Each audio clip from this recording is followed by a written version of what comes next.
Salut à tous. Depuis les temps anciens, Dieu a toujours été capable. Il l'a montré à travers ses œuvres formidables, prouvant qu'il n'y a rien qu'il ne puisse faire.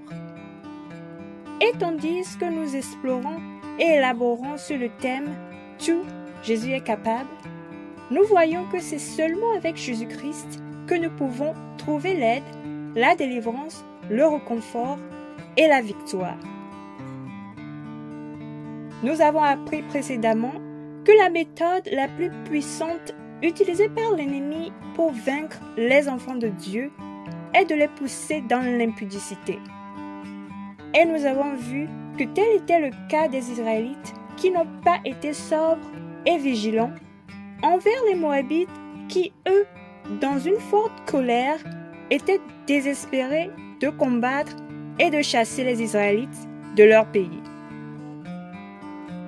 Aujourd'hui, nous allons approfondir nos connaissances sur les raisons pour lesquelles l'impudicité est une arme d'autodestruction et pourquoi vous devriez vous en abstenir. Donc, sans tarder, allons-y. Pour commencer, voyons d'abord ce que la Bible dit à propos de l'impudicité dans l'Épître aux Colossiens, le chapitre 3, du 5e au 7e verset, qui se lit comme suit. Faites donc mourir les membres qui sont sur la terre, l'impudicité, l'impureté, les passions, les mauvais désirs et la cupidité qui est une idolâtrie. C'est à cause de ces choses que la colère de Dieu vient sur les fils de la rébellion, parmi lesquels vous marchiez autrefois lorsque vous viviez dans ces péchés. Amen. Si vous vous souvenez, dans la vidéo précédente, nous avons vu que la raison pour laquelle Balaam a conseillé au roi de Moab d'entraîner les enfants de Dieu dans l'impudicité est qu'il savait que si les enfants de Dieu ne parviennent plus à avoir leur demeure à part, s'ils commencent à se mêler et à se mélanger aux autres nations, même si personne n'ouvre la bouche pour les maudire, un fleuve de malédiction commencera à couler dans leur vie. Une nouvelle force, non venant de Dieu, mais de Satan, commencera à endommager les choses dans leur vie. Ici, dans ces versets, nous voyons l'apôtre Paul nous dire que nous devons mettre à mort les membres qui sont sur la terre parce que ce sont des choses qui suscitent la colère de Dieu. Dans le cas des Israélites, nous avons vu qu'à la suite de leurs actes immoraux, une peste s'est propagée dans leur assemblée, faisant des milliers de victimes.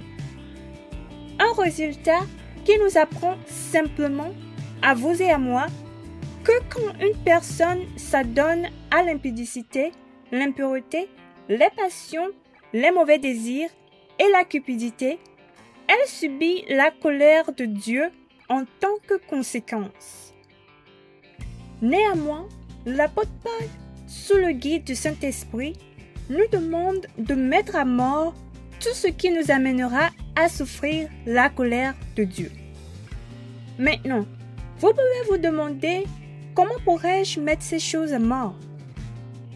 Eh bien, si vous repensez à ce dont nous avons discuté dans la dernière vidéo, vous comprendrez que les choses qu'on vous dit, la musique que vous écoutez, les choses que vous regardez sur les réseaux sociaux et même les endroits où vous allez sont des choses qui peuvent inviter des démons dans votre vie et vous conduire dans l'impudicité. Cela dit, mettre à mort ces membres qui sont sur la terre signifie tout simplement de vous abstenir de toutes ces choses qui peuvent vous conduire dans une vie d'impureté. Et la seule façon d'y parvenir est de vous discipliner avec l'aide du Saint-Esprit.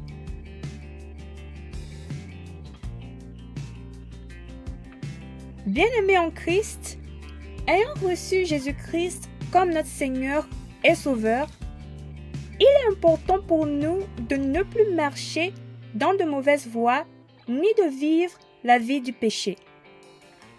En effet, l'impudicité est un péché qui mène à la perdition. C'est quelque chose qui peut vous affaiblir, vous ruiner et mettre un terme à toutes vos bénédictions. Cela dit, il est vital que vous preniez soin de vous en vous refusant de céder à vos membres qui sont sur la terre et surtout en étant sobre et vigilant avec l'aide et la puissance du Saint-Esprit.